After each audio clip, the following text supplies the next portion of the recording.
The English coxswain tried to drop the ramp a couple of 100 feet from the shore when the sergeant ordered, "Take us all the way in." Just then, machine guns opened up and bullets tore through the wooden sides of the landing craft, wounding 4 or 5 men. Men began screaming, "Open the damn doors!" Just as the ramp went down, there was a pause in the incoming fire. We exited fast, diving into the water and holding on.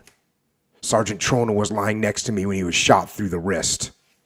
I crawled over to him and gave him first aid. We just let the tide wash over the lower portion of our bodies, using our fingernails to pull forward, inch by inch, to keep from drowning. I looked back at our assault craft, and both English sailors were dead. They were heroes and paid the price for getting us in. They risked their safety to get us closer to shore.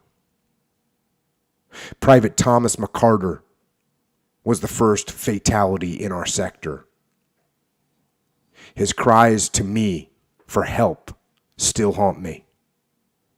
Weighted down and possibly wounded, he frantically struggled in the water as he cried my name, but I couldn't get to him. It was drilled into us that we must push forward to the objective and to let the medics take care of the wounded. We were subjected to grazing fire from crisscrossing fire from machine guns. I believed at the time that it would be better for me to push forward since Tom was quite far away.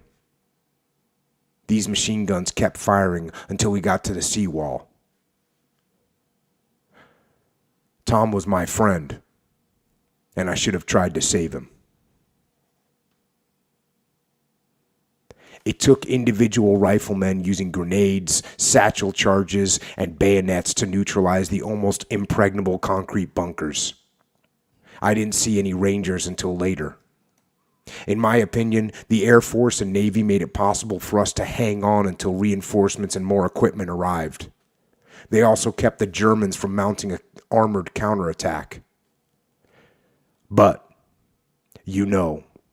it boils down to the bloody foot soldier and his rifle to hold on to the real estate. And that right there was Private First Class Randolph A. Ginman, Company D, 116th Infantry. 27 years old on D-Day, a mortar gunner. Now we're going to hear from Private First Class George A. Kobe, Company D, 116th Infantry. 600 yards from the shore, the English coxswain lost his nerve and slowed the engine. This improved the Germans' opportunity to hit our boat. Captain Schilling was looking through the vision slit, looked back at the sailor and said, "You're not going to drop that ramp here." Technical Sergeant Stinnett was standing next to the captain. Suddenly, an 88 millimeter hit the ramp directly, blowing Captain Schilling backward, killing him instantly. Part of the ramp caught Stinnett's left eye, knocking it out. With John Sefco, Vic Cremone, and Eugene Adrian, we finally made it to the seawall. How, I'll never know. It was the worst fire I was ever subjected to in all of my combat. Now we've got Private First Class Robert L. Sales, Company B, 116th Infantry. Joined the Virginia National Guard at age 15.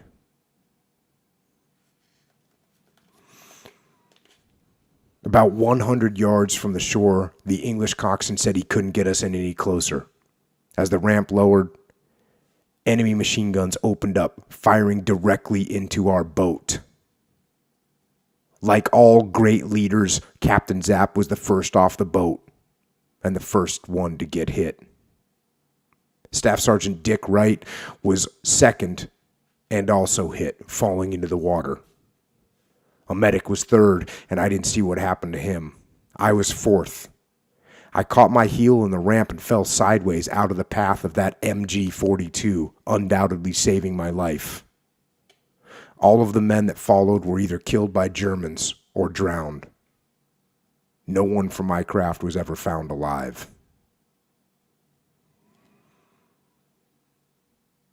The captain screamed, "I'm hit." I tried to get to him, but he was lost in the surf. Men were all around me, in the water, bleeding from wounds and screaming for help. I knew the boat was the target, so I got away from it as fast as I could. One of the first things I did was shed my SCR 300 radio and my assault jacket. That radio was heavy, and I suppose it is still at the bottom of the channel. Mortar and artillery shells were landing all around, and one hit so close that it knocked me groggy. Luckily, a log floated by, with an unexploded Teller mine still attached. I grabbed hold of it until my head cleared a bit. I remained behind that log, pushing it in front of me, using it as a shield until I reached dry land. The first person I saw on the beach that I recognized was Dick Wright. He hollered over to me that he was badly hit. I watched him trying to raise his arms, but a sniper spotted him and shot him through the head. His face fell into the sand, never to move again. I didn't try to go to him because I knew he was dead. While pinned down on that beach, I watched incoming landing craft being shot at.